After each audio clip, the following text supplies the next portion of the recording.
that's sometimes when we're stuck on something, we need to go like another level over and go, well, can you forgive yourself for being stuck on it?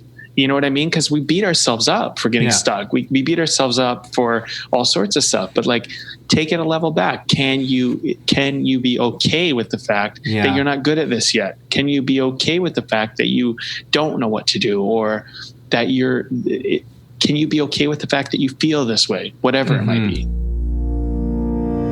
This is Way of the Artist with Brandon Colby Cook and Evan Schulte. Identifying your blocks and demystifying your struggles so that you can claim your own path and make your life a work of art.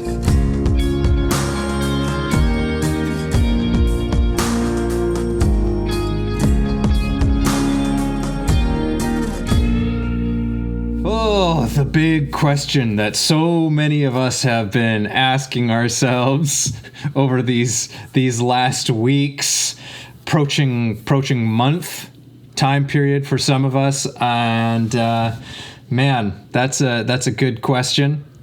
And we thought, that's something for us to explore on many levels. Maybe we'll have some suggestions for everyone, and but maybe we'll just have some thoughts as to, just the importance of the question itself. So here we are again from quarantine land, coming to you. The new normal. The new normal. The new normal in a strange time. Yeah, it is what it is. What are you going to do? Things I always say. Especially in times like this. Yeah. Well, you want to reveal the title if people didn't read it? Oh, yes. Did I not even say it? Did I just play around with it? So, like, what the hell do I do with myself? Yeah. So, well, take it away. Yeah. Oh, I don't know. I mean, I don't know what to do with myself. But that's the funny thing. I'm not actually fully in isolation yet. Although I had a little taste of it. But I've been in kind of like isolation before, in the sense that I isolated myself from the general public. And just did that before there was a virus, as just kind of a process of reevaluating my life and reevaluating who I was as a person. I also went through a stage in my life where I went from being very, very busy to really having total free time when I was younger. I was going to university. I had a full course load. I had a job, which took out a good portion of time. I was in acting class, which took up a great portion of time. I was also auditioning. I was making movies. I was writing scripts. And I wasn't just doing university. I was studying my regular course load. And then I bought all the books in the film program, even though I wasn't in it. And I was reading those on top of that. So my days were packed. Like every ounce of every bit of life was just filled. And I remember thinking during that time, man, I just cannot wait until I'm out of school and my artist career is taken off and I can just write and make films. And then finally that happened. And for the first month or 3 months or something like that, when it did, it was like I really didn't do much of anything. I actually wrote less. I made less films. I mean, I just did way less. And then I woke up one morning and I was like, holy crap, I'm like wasting this opportunity. And I decided that like, if I don't do something now, this is all going away. And this thing that I wished for is never gonna I'm never gonna get a chance to so I started writing all the time. I drove down to Los Angeles. I went and got myself into acting classes down there. And I just did the things that I felt were in my desire. Right. So I know we can't necessarily leave right now. Like it's not really a good thing to do. And that's slowly catching on with everybody, but there's still other ways in which we can take this opportunity and apply ourselves and all of that.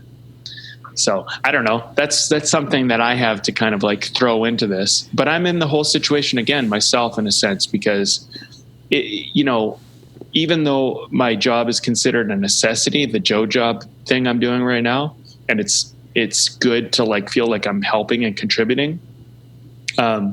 when I get home, it's not like I'm going out to see anybody. It's not like anybody's getting together for drinks or coffee or a meal. Yeah. And I have that time on my own. So it's, what the hell do I do with myself? Is definitely, I'm going through the stages of that, like everybody. Yeah. And I mean, it's like, I've already seen lots of posts that people have been sharing about the sentiment of, oh, if I only had time, and and now it's like, well, now we have all the time in the world and you're still not doing it. That's not to run a guilt trip, but it is a fascinating thing that we find ourselves in, which is to suddenly have all of this time and all of these things that we've told ourselves that we want to do, and to be either not doing them or not taking action on them, or to be distracting ourselves. I mean, we have a billion distractions at our disposal, most of us, in like the Western world or Western developed countries, I guess. And, I do find that laziness has a ceiling, to kind of go back to one of our conversations that we had just in last week. But there is a ceiling to that stuff when you really go into it. You watch all the movies you want, binge all the shows that you've missed, just lay on the couch, and eventually that gets exhausting in its own right. And when that exhausts itself, at least for me, because I've definitely been doing my fair share of being lazy over this last while. And after doing enough of it, of just, being on the couch and just like doing nothing but, like watching movies and shows and playing video games and stuff, it's great. But then there's this space inside me, there's this thing inside me that's just like, okay, I don't want to do this anymore. Like, and suddenly I'm just confronted with this sense of, I need to do something else, but I don't know what. That's when the question comes up of like, what the hell do I do with myself? Because I don't even want to do the distracting things anymore. Mm-hmm. And it's a weird feeling. I don't know how to characterize it. It's almost a bit of a spooky, eerie, restless feeling that comes with it, because it's just like, you just don't even want to watch another movie. You don't want to watch another show. You're just restless. And it's like, what the hell do you even do with that thing? Mm-hmm. When sort of the stuff that's normally there to just occupy you is no longer fulfilling you in a way that it once was. And it's a really cool and interesting thing, I think, that happens, because it puts us into confronting a part of ourselves and facing a part of ourselves that we don't often have the opportunity to do so. Mm-hmm. I think what's good for anybody who is been in the arts or is in the arts to some degree, you've developed an outlet already, and that gives you a huge advantage during this time. Like, if you're a musician, you play your instrument, right? Or you sing, or you do what you need to do, work on your computer to create your beats. If you're an actor, you can read plays, you can start to study some lines, you could practice your monologues, you can get online with people like we're on, and you could just have a dialogue with them and work your acting. I mean, you could do this stuff, right? And, mm-hmm. and maybe I'm throwing out ideas that people haven't thought of yet, but if you have something that you create, some expression, huge advantage. So I would say anybody who doesn't yet, maybe you've always wanted to get into acting. Maybe you've always wanted to, start to play some instrument or make some films or do some things. There's lots of opportunity. And if the next question comes up, like, well, how do I do that? That's the best thing. Like that's what you need to be asking yourself. Mm-hmm. How do I do that? Because there's online schools, there's online coaches, there's all this great technology we have, which can give you the ability to just play around. There's YouTube, there's Udemy, there's these education systems that are out there that are like free and very minimal pay. You can do it all online. So I think like you get tired of Netflix or gaming or sitting around or sleeping or whatever it is that you're doing. And then, you might say, well, hey, I want to apply myself to something. And you can get really involved in that. And all of a sudden, like, what the hell do I do with myself? The answer starts to solve itself. Mm-hmm. But I do think that you shouldn't, I don't think you should do that because you think you should do that. I don't think you should come from that place. Should. But like, find your way there. Like if something pulls you towards it inside, then go down that road. But like, if you're not there yet, that's also okay. You might still be in a stage of rest or a stage of healing, because some people are grieving, right? That's something that we don't really think about. Like some people have lost people already. I mean, and you might be in that stage, and that's okay. And if you feel super alone, maybe looking at who you can reach out to right now is what's important for you. I don't know, right? But I think that we go through stages, and every stage is natural, but we just don't want to get stuck in a stage and we're stuck there and we won't move, even though we know we need to, and it's not good for us. Mm-hmm. Yeah, absolutely. Like you said, there's tremendous resources that are at our disposal. I want to just throw something out there, which seems very simple and almost trivial. But I do think that it can be profoundly beneficial in a time like this. And I don't remember where I heard this. It might have been a Brene Brown thing. But the idea is change the air. Like, is kind of the idea is change the air. If you're in a restless state, change the air, which can literally be that, change the air. Like step outside, go for a walk, like I know that there's, depending on where you are in the world listening to this, there might be different things that you have to abide by during this time. Where we are, and we're doing pretty well here in British Columbia, as far as how as we've been flattening the curve. We've been flattening the curve here, and we've been practicing social distancing, which has been, just keep 2 meters, 6 feet apart from other people. But we've been encouraged to actually go outside.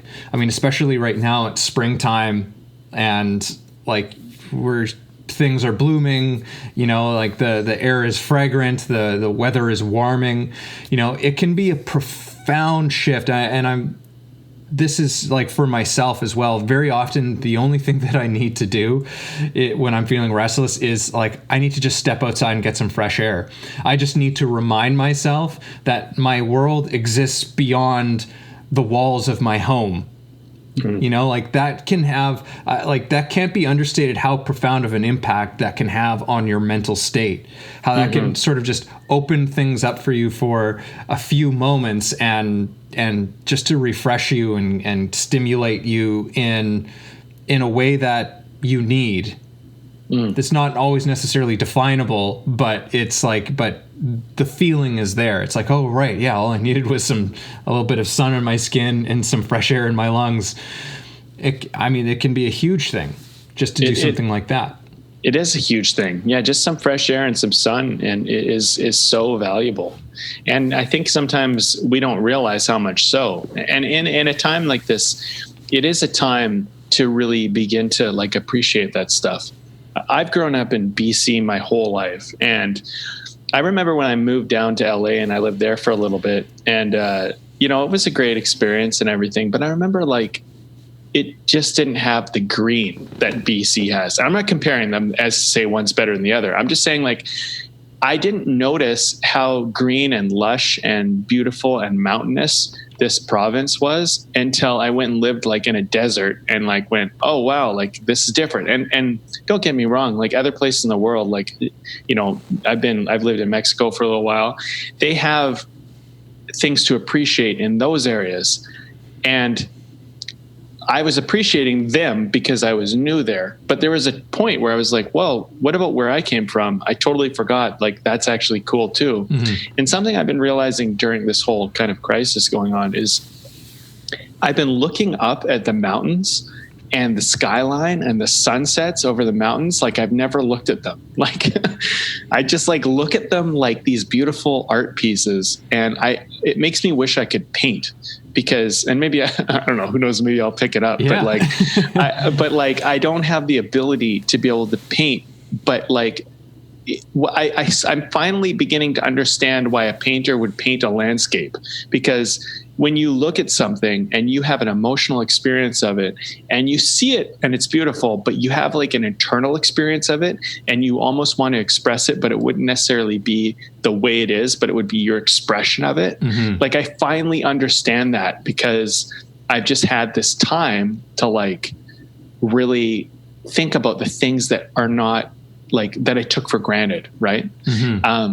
And I do think that taking things for granted, I don't think you should beat yourself up for that, because like, I think part of life is taking always something for granted. I think that's just how we do life, and you're always going to do it. But it's when you realize you're taking something for granted and you appreciate it all over again, that can be such a cool thing. And I think like in this time of what the hell do you do with yourself, maybe look at something you took for granted and like maybe find your appreciation for it again, because there's all these cool things I think you can discover. Yeah. But that was just one for me that came up recently. Yeah. You know, it's like in many ways, it's a situation of being struck by things. And I've been finding over these last few weeks that that's something that has been happening in very interesting and unique ways.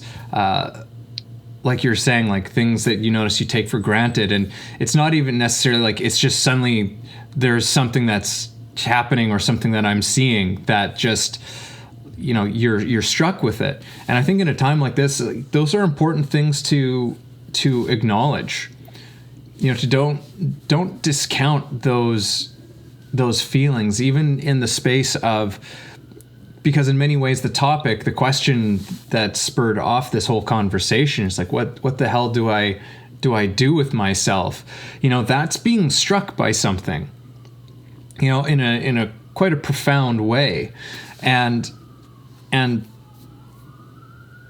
by engaging with the question as opposed to resisting the question, resisting that feeling and trying to push it away, you know, the question opens up possibilities, right? What the hell and if we're willing to listen and to follow curiosity, we can find all sorts of things that are at our disposal, right? Mm-hmm. But the only thing that, because one of the things we did sort of in our pre-talk was we were chatting a little bit about beginning and learning, and that can be a very intimidating process, full of resistance to that process, especially with anything creative, you know, because a lot of us in our society are perfectionists, and, you know, we have a hard time not being good at things right away.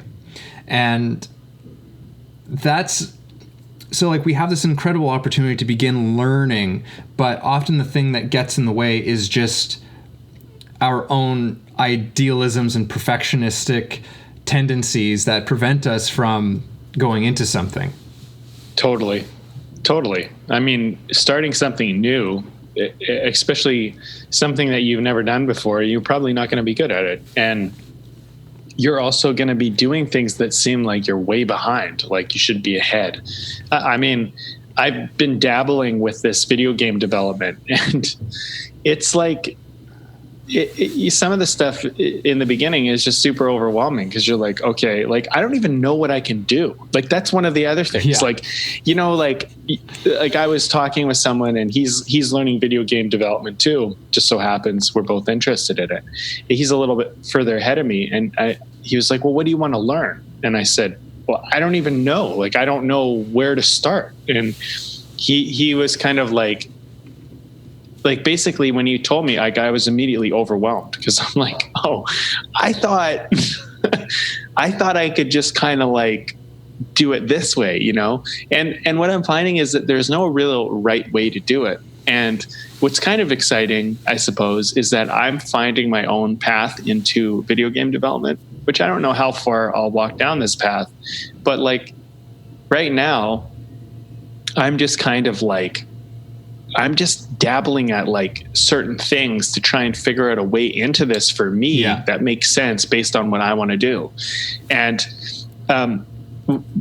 people don't realize this, and I wouldn't think most people would, even video game players, is that there's so much thought that goes into a video game. Like, depending on the type of game you're doing, there's character development, there's atmosphere development, like environmental development.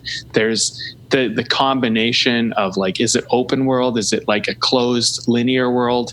The problems that you need to solve, you need to create those problems and you need to make it interesting for someone to solve those things. The earning potential, like in the game, because earning and development in your characters and story is part of something. Just the whole format, because there's different formats of different types of games. So anyway, I'm not here to talk about video game development, but I'm kind of demonstrating that, like, when you start something new, it can be extremely overwhelming. And I think the thing is, you just got to kind of keep taking steps forward and just let that naturally unfold. At least, I mean, that's what it's always been like for me. I mean, I think about filmmaking, I think about acting, I think about everything. It's always been a little bit like that. Everything's always been, a little bit overwhelming at some point. And I think some people run away from that. And I think that you do yourself a disservice if you actually aren't interested. Yeah, well, I mean, everything is difficult until it becomes easy, as the expression goes. And and it can be incredibly challenging. Like, I know for myself, like, I've tried a couple of different endeavors over this last little while. Like, I decided, like, I got inspired watching, and that's kind of a funny thing. I got inspired watching a show. I was watching a show called Portrait Artist of the Year. And it was just, it's like this British show where, like, there's all these portrait artists and they compete in the show to win this, basically this, I can't remember. It's like, a commission. There we go. That's the word I was looking for. This commission thing to paint this, this famous person for some specific reason, right? So they're all vying to win this, and I was just so I was just so fascinated by their process and how they were, their ability to draw and make these images, that it made me kind of want to pick up drawing again. Like I did a little bit in high school and stuff, but it's something that I just never felt I never felt good enough at doing to continue on with it. I wasn't quite getting enough enjoyment out of it. So I ended up finding just like some videos on YouTube of people and there's a shit ton of videos on YouTube of people teaching you how to draw. People teach you how to draw. And I ended up just finding a couple of people who it's like, I really like their art style for one. Like that's kind of like the first thing is like, look for someone whose work actually really speaks to you. Right. And then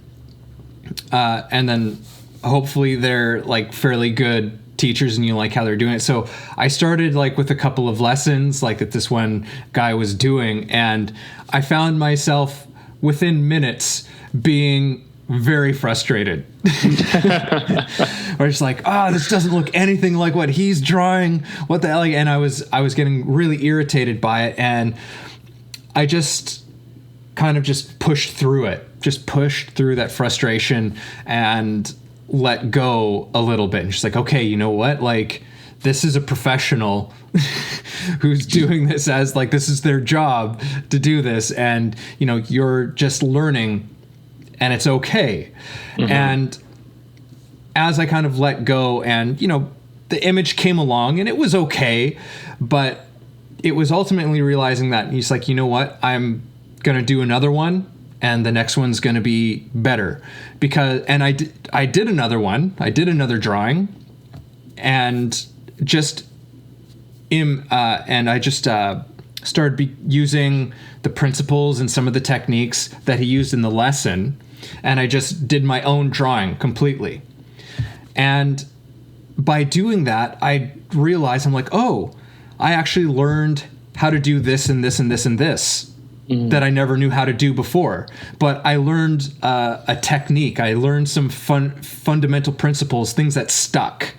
You know, and that's kind of like those wins that you get when it comes to learning something and doing something creative for the first time, you know, or when you're just in those early stages, is that, especially at the beginning, like, it's quite easy to trace your wins. It's quite easy to trace where you have growth at the start, because it's like, oh yeah, right, I didn't know how to do these 3 things before.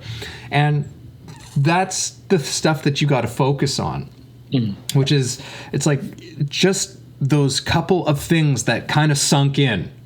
You know, it's like, no, you're not at the mastery level that they are, but a couple of things sunk in, and you're actually forever changed by that. I know now that if I ever choose to just pick up a pad of paper and a pencil, I know I have a couple of tools that I know how to use now that will make my drawings better and will help me to achieve the effect that I want more going down the road.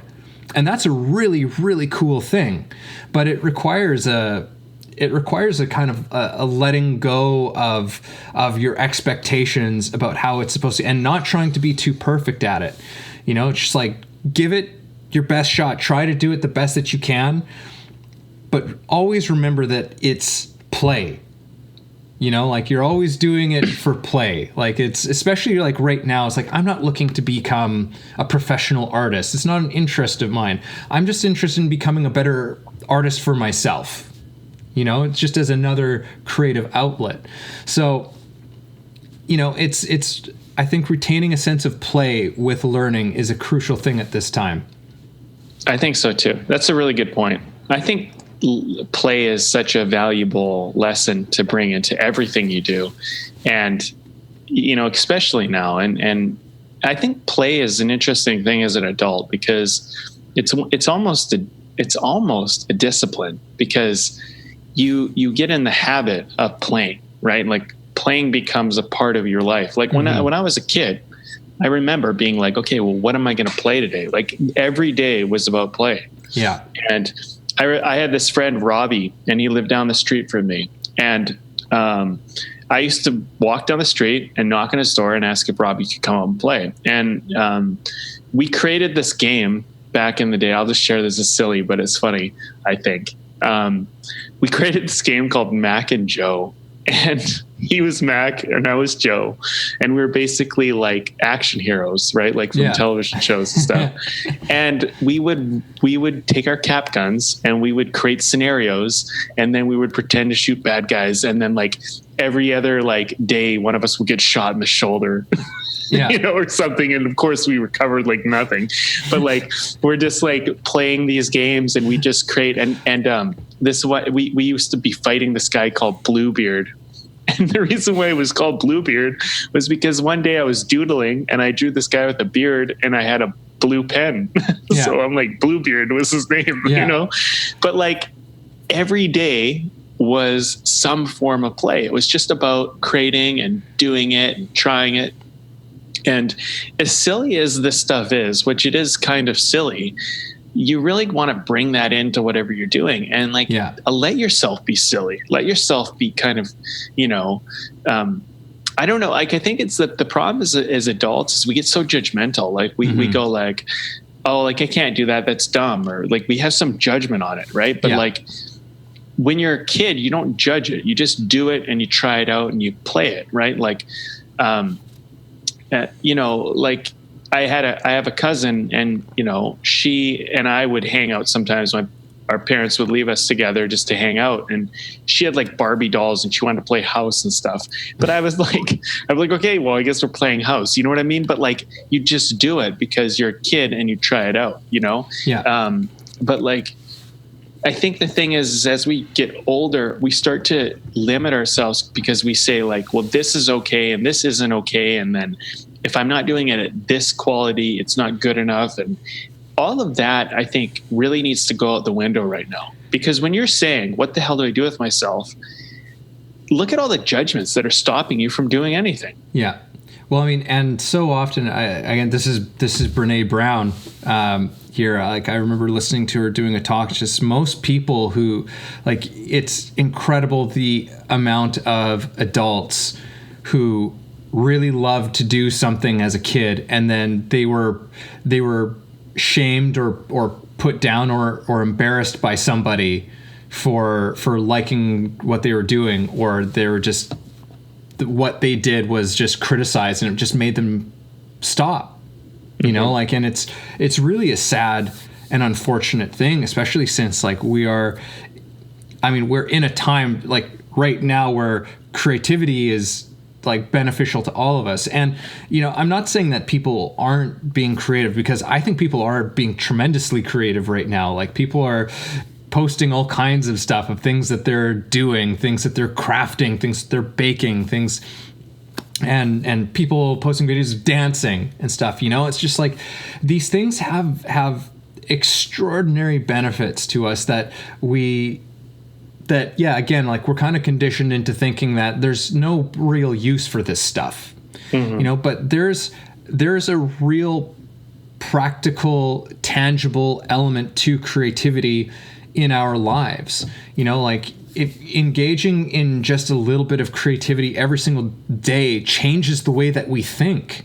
It changes our ability to problem solve. Like, these are, I guess, soft skills that I think would be sort of like the technical term for it, but these are soft skills that have very real implications for us, and they're oftentimes not as easy to, you know, point to, but they're no less real and tremendously impactful in our lives.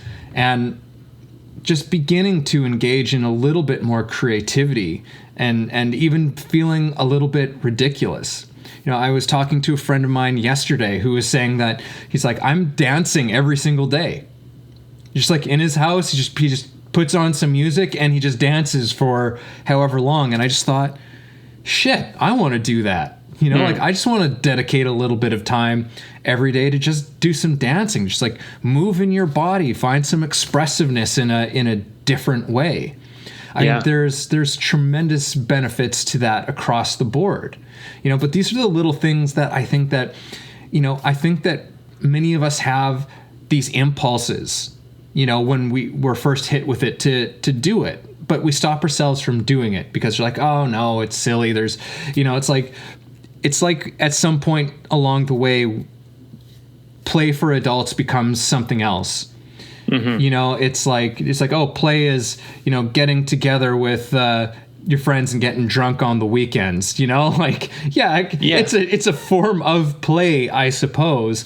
But I mean, interestingly enough, it's like, what happens when people do that, right? Yeah. Like, oftentimes people go and they dance or they do something fun and playful, but it's like, really, the drinking is just a catalyst for them to do something that they used to do as kids. Right. Well, it's you know, that's a good point you bring up, because what are we using to excuse ourselves to allow us to do what we actually want to do? I mean, a lot of people will do that. They'll use alcohol as an excuse to be more of how they want to be. Yeah. You know, being able to talk to people, being able to dance, being able to put themselves out there. You know, you don't need the thing to do the thing, but this is an interesting time, because you can start to realize that you don't need one thing to do another. You can just do the thing that you want to do. And actually, so the other day, I think on the podcast I mentioned, like, do this experiment. If I had one day left to live, what would I do? If I had 1 week left to live, what would I do? If I had 1 month left to live, what would I do? 1 year left, and then 1 decade. Mm-hmm. And I played this game actually with my class, because I teach an online class as well. And we did it. And we did a meditative experience of it. And I don't know how to explain how profound this exercise is. It's just incredible. And I really I'm giving this away for free. Just go do this exercise. Sit with yourself, put on some like meditative music, and ask yourself and give yourself like a few minutes with each one. and just ask yourselves, what would I do in a day? What will I do in a week? What will I do in a month? What would I do in a year? What would I do in 10 years if I was to die at that point? And what you'll find is like your day one will be like very immediate stuff. It'll be like, well, I do this, and because you're in a rush to try and do the most important things that need to happen now. And we don't do the day thing now because in truth, we all believe we're going to live longer. Most of us, at least, believe we're going to live longer than a day. So, and then as you start to get to like a month or a year, things start to become more real, right? But then when you start to look at 10 years doesn't feel real for a lot of us either, because 10 years just seems so far away. Like, I don't even know what's going to happen in 10 years. But what ends up happening is you start to sort out your values and you start to figure out what's important. And here's the epiphany that I had on the last time I did it, which was this week. Not giving a fuck what people think of me was the big realization that I had, because I thought to myself, if I'm going to die, why do I care what you think of me? I don't. Because if you're going to try to limit my life and I only have this amount of time to live, then I don't give a fuck what you think. You know what I mean? And I wish that for everybody to have that awareness, because stop giving a shit about what other people think of you and do the thing that you want to do. And, like, granted, this virus thing, most of us are probably going to be okay, but this is a very real threat. And it's a great time for you to go, okay, if this is the time that I have left to live, what are you going to bring forth in your life? And I know I'm on my soapbox here a little, but like, I'm telling you, this exercise is one of those things that can change the paradigm of your life. Yeah. Because you might have been doing things that are important for somebody else, and now finally you can do something that's important for you. Yeah, no, I think that's a very it's a very powerful thing that you're bringing up, because those questions, if you really engage with them honestly and with attention and time, are things that can, like you said, reveal to you what really matters, what has meaning, what you really actually value. And those things can be tremendously powerful self-knowledge that propels you through your blocks and your resistances to creating, because it connects you with that space that's within each of us, where that's kind of that challenging, rebellious nature of just like, well, what, am I not going to do this? Because this is what this is what I give a shit about, and of course I'm going to do it. And very often what comes with that is that sense of like, yeah, I don't care what anybody thinks of me, right? And the interesting thing is that like we often find that there's actually never been anybody who is stopping us from doing anything. In fact, that we've got all kinds of supporters and people who are in our corner to support us through it. I mean, it's not always to be expected, and you can definitely expect that there are going to be the trolls and whoever who are just going to shit on anything, but that's not your business at the end of the day, right? But so often the stories that we tell ourselves of that are in some way, shape, or form related to this notion of, well, what will people think? Will people think I'm stupid? People are going to think my stuff is shit. People are going to think blah, blah, blah, blah, blah, blah, blah. We often find that when we begin and commence and actually take action on these things, is that those things don't even exist. Or at least not in the way that we thought they were going to be, and that these are just made up voices in our heads. There's our own self-judgment about it, and there was never anybody else, and it was just us the whole time. I personally, I think that the turning point for a human being into like at least a form of self-awareness, or if you want to be really woo-woo and call it awakening, is realizing that every judgment that you think people are doing of you is really you doing of yourself. and that everybody is just a projection of what you have inside your own self that you haven't healed. And when you stop letting your internal projection of yourself dictate your external projection, your let's say your corrupted internal projection, stop your external expression, then you become free. Because when you say, like, I don't, like, what they think of me matters, what you're saying is that I see me in you and I don't like that in me. And if you see it too, you're not going to like it. And so I won't do it. That's what you're saying. Think about it. If I express it, then you might experience something I already know about myself. So here's the thing. If you already know that you're like a little bit of a nerd, or you're a little bit of a goof, or you're a little bit clumsy, or you're a little bit whatever, right? And you don't like that about yourself, you need to heal that. Otherwise, what's going to happen is that's going to forever chain you to your limitation. And I'm not saying that it's easy, right? Like, this is a lot of the work I try to do with people, because, for me, I just think what's most important in this human experience is that we are willing to live. I know that sounds super simple and super like cliche in a way, but I really don't see everybody living their life. And when I do see people let out the truth of themselves, I think it's the most fascinating, most rewarding, most fulfilling thing that can ever happen for a human being. And if you can do that consistently over and over in your life, I really think that that's what living is about. But you first have to look within. And I know, like, you might not have all the tools, but like, don't worry about what other people think of you. Like, and you can say this over and over. And I know that it's so hard to hear it when you don't really when you haven't really worked through, but just like, look at it this way. If there's something you don't like about yourself, it's okay that you don't like it. You don't have to make yourself wrong for not liking it about yourself. But if it's stopping you from doing something that you actually want to do, try to work through the not liking it. Try to find peace through it.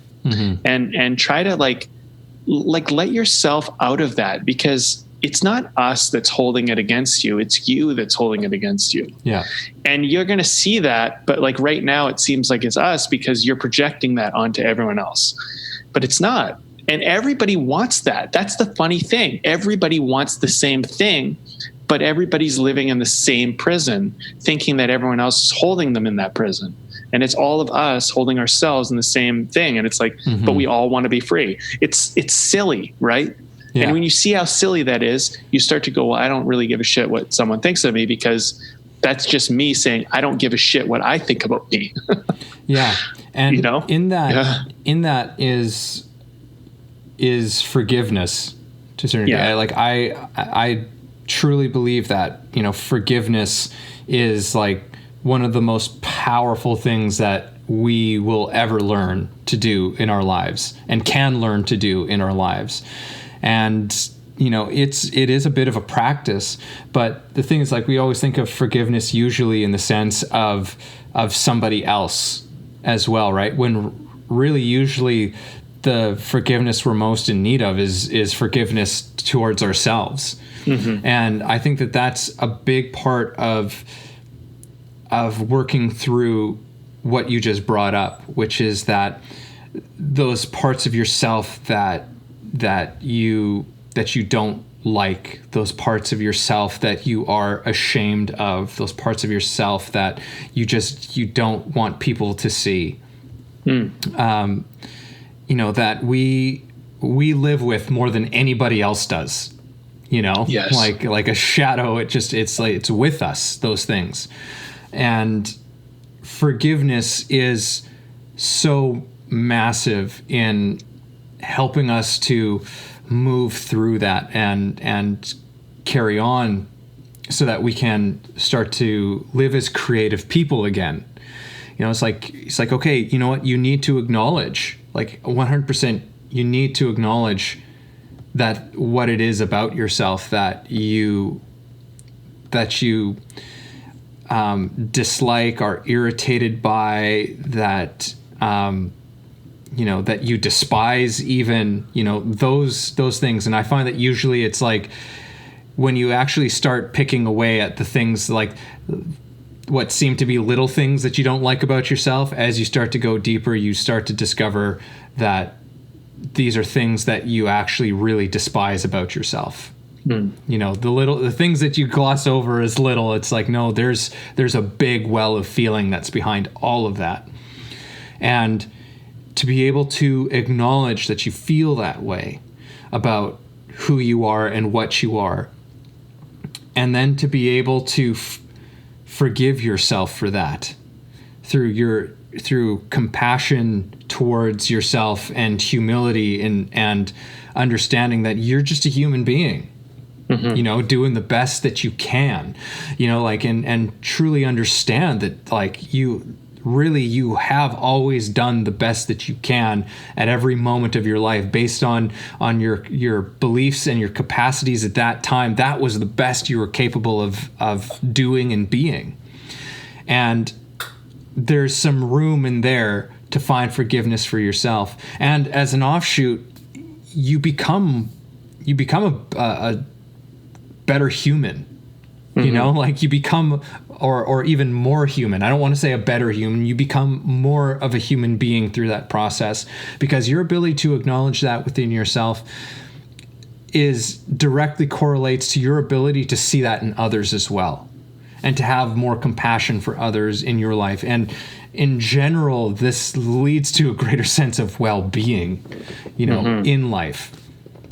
I agree. Yeah. It does. And you're more of a human being. It's like more humanity, right? And I think sometimes we think of humanity, or that as like, I don't know, like somehow you got to like give away your life to everybody else. But humanity is not about that. It's about being able to see the interconnectedness of you in other people, and understand that, like, whatever people present as their image or their ego is not really that accurate to reality. And when you start to see that your image and your ego is not actually as true as you might present it, you begin to understand that other people are playing that same game. And then you can demask a little bit and say, like, okay, well, this is who I am. And like, you don't like it because your ego doesn't like it, but it's not you that doesn't like it. It's just that you're caught in societal or cultural belief systems of who you think you need to be. And then you can kind of forgive people for not being able to see the authentic you, because they can't see the authentic self of themselves, right?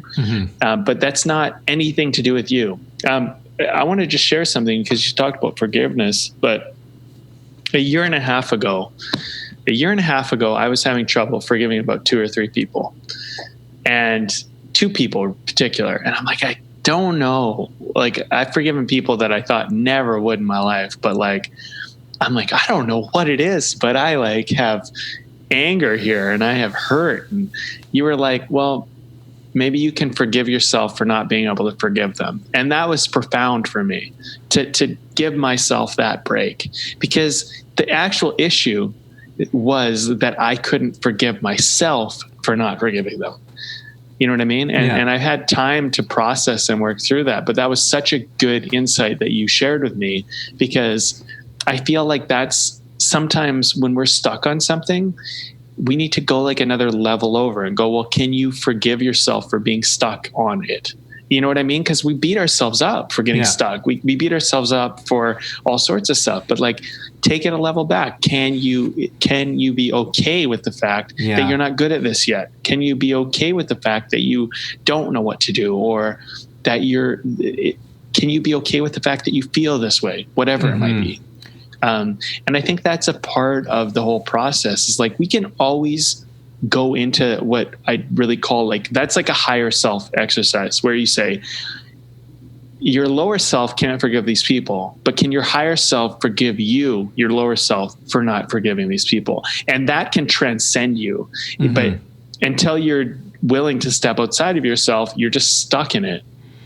So that really, that was a turning point for me. And I don't know if that helps express your point further, but I wanted to share that because it was a real big moment for me in my life. Yeah. I mean, and I want to give credit to where I first found that or discovered that, which was, it was through a book by Dan Millman. I believe it's from The Laws of Spirit, because that was really like a transformative, like eye-opening thing for me when I first read that. I was like, whoa, because this is kind of going off on a little offshoot, but the whole thing behind that is because when we can't forgive someone, we feel shame. We feel like we are somehow not good people, or that we're failing as people because we can't do that. Especially if we're people who want to be people who can forgive, and people, it's like we're living in an idealized sense, but we can't, a part of us can't get to that level. And so we feel guilt and shame around that. And so what do we do with that guilt and shame is, well, we then put it back onto the people that we can't forgive, because we become angry at them because they did this, and because of that, I can't forgive you. Like it's a really twisted, like circle, that just like perpetuates itself. And it's like one of those weird things that, like, when I came across it, it's like it's like throwing a stick in like the spokes of the wheel. It's just like just interrupts it for a second, and it's like, oh shit. Yeah. Okay. But those, being able to find that space, because I think that, something like forgiveness is an act of creativity. And I mean, oh man, we could, now that I'm looking at where we are in the conversation, I'm like, shit, this could go in so many places, because, we're talking about being creative. It's like, oh, learn a skill, or develop skills that you've already been working on in your life. But it's like there's also the acts of creativity that are completely internal. They're about us as human beings as well. And forgiveness and taking the time to acknowledge the things that we feel and why we feel the things that we feel, and to be able to find room to give ourselves a little bit more compassion, and to give others a little bit more compassion. These are all equally and if not more important creative acts that we can engage in at this time. I hope that people don't walk away from this call or this talk or whatever, thinking that they need to develop some skill or they need to do something. Like, I hope you don't walk away going like, I need to do this. I need to work on my craft, or like, that's not, I don't feel like that's what this is about. I feel like what this is about you finding some peace, being with yourself, and having some form of activity or expression, whatever it may be, that feels good and fulfilling and wholehearted, for you. I think that's really what this is about. And if that turns out to be developing a skill or learning a new thing, then great. And if it turns out to be working on forgiving people or yourself, then great. Or if it turns out to be sleeping more, great. I really honestly think this is a time where you can do no wrong if you're being true to yourself.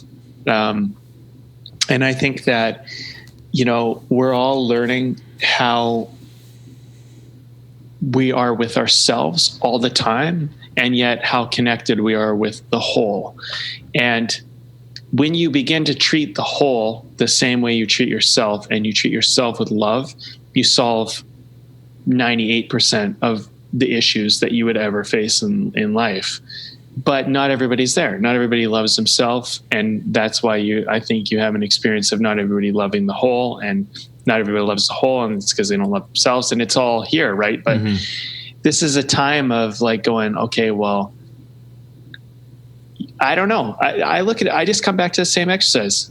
If you're going to die, what are you going to do? How are you going to live? Who are you going to be?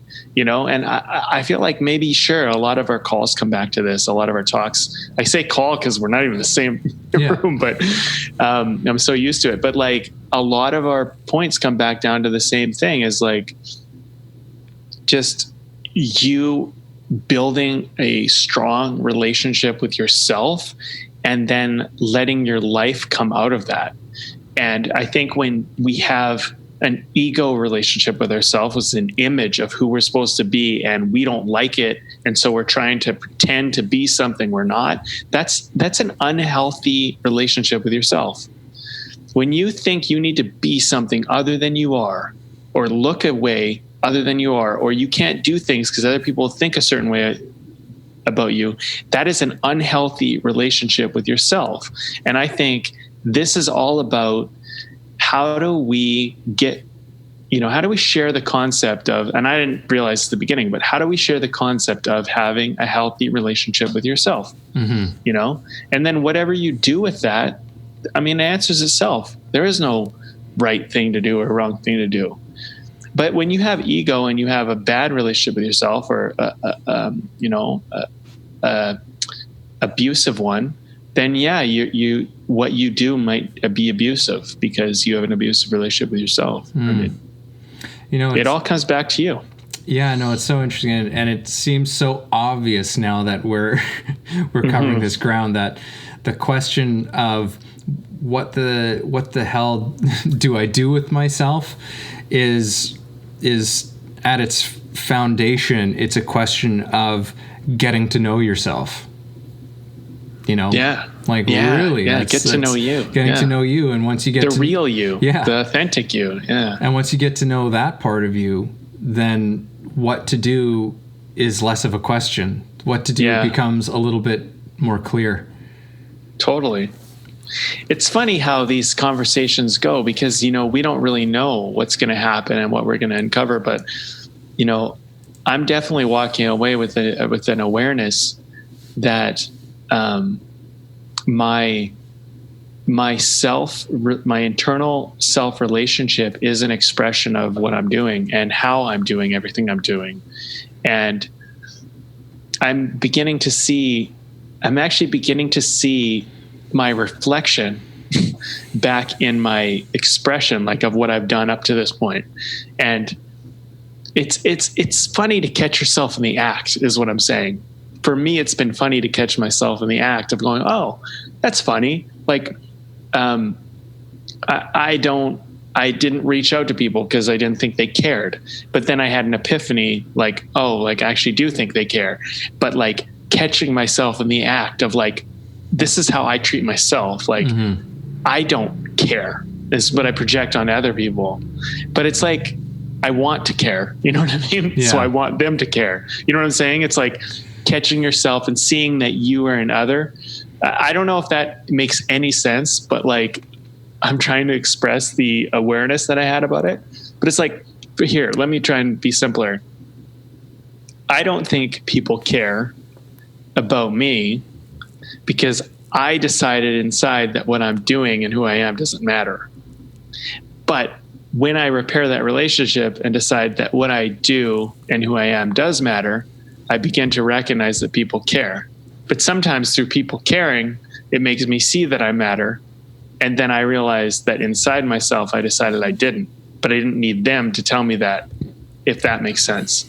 Like, it's kind of like a puzzle. Like, you can put it together from the left, or you can put it together from the right or the top or the bottom, but it still fits the same. It's just your way of entering into seeing how it fits. My way was kind of like going, oh, like at first I didn't think I mattered.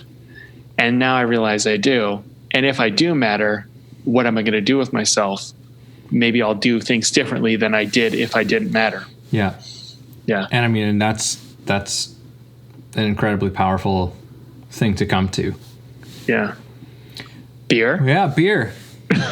What are you drinking? What are you drinking in your neck of the woods, sir? The title of this beer is epic. Creepy Uncle Dunkel. That's what it's called. It's a dark lager, Dunkel. And Moon Underwater, the Bay Street, Victoria, BC, they're in. It's a good little beer. On the back, they're like, it's the most misunderstood beer, the Dunkel. Anyway, it's a really good, tasty beer, and I definitely recommend it. I also recommend, like, if you haven't had a Dunkel as a beer, there's a lot of good beers that are like that. You know, they're kind of I find them to be like a very tasty lager, like, because they're dark, but they're almost like an ale, but they have like more body and like more flavor, and a bit like they remind me sometimes a bit of a Hefeweizen in the sense that they have that kind of, I don't know, like, it's like an ale. It's like a winter beer that went summer. Yeah. Anyway, it's tasty. It's good stuff. Well, I am consuming. There's no crazy name for it, which is surprising for these guys because they normally have some pretty interesting names for their stuff. But this is from Phillips Brewing and Malting Company, and this is just a black currant wheat ale. That's good. It's been really good. It was a part of a birthday present pack from my wife. Nice. And it's been kind of like nice, just like a little bit of tartness without it being like an actual sour, which I'm not always crazy about, but it's just kind of easy to drink, perfect for a spring day with the sun out. So nice. Yeah. Nice. All right. Well, let's wrap this baby up. Call it a day. All right. I mean, for the most part, I said my point. So, I mean, maybe I'll just summarize. I think that what we came to in this conversation was, when asking the question, what the hell do I do with myself? If you look inside and you see what you don't allow yourself to do, what you actually truthfully want to do, and you can decide that the thing that stops you from doing this thing matters less than doing it, I think that is really where your answers are going to come from. Getting there, making that happen for yourself, it's probably a little bit more difficult than just saying, like, this is what you need to do. But I just go back to that exercise. If you had 1 day left to live, what would you do? Mm-hmm. 1 week left to live, what would you do? 1 month left to live, what would you do? 1 decade left, what would you do? And here's the last thing I'll leave everybody with, because I said that so many times. After you've done the 10 years and not before, imagine after 10 years, you did everything you possibly dreamed of in those 10 years, everything on your bucket list, every single thing. Then ask yourself, what would I do for the next 10 years? And you're going to come up with some really cool shit. I will, yes, just secondly, I will encourage everybody to go and do exactly as you said.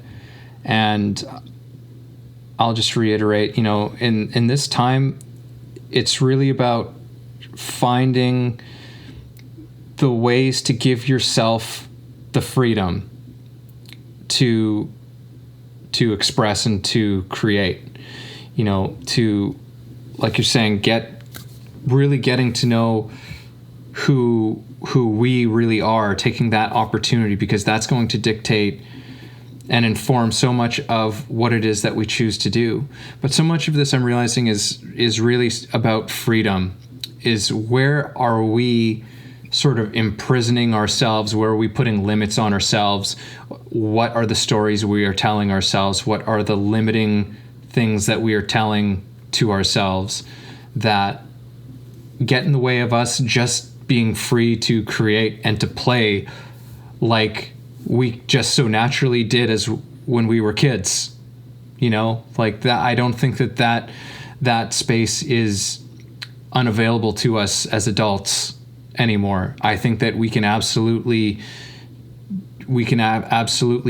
bring that back into our lives. And now is an amazing, perfect time to do that. So what is it that you need to do to feel free and to feel safe, to just let yourself be and to let yourself create and express?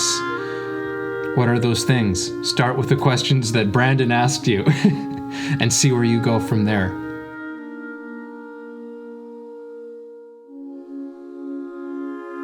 Thanks for listening to the show. If you got something out of this, if you feel it improved your life or your journey in any way, please take a moment to subscribe, leave a review, or share the episode. You can also support us on Patreon, where we have tons of great bonuses. You are the ones that make the show possible and help us to thrive. Thank you for joining us.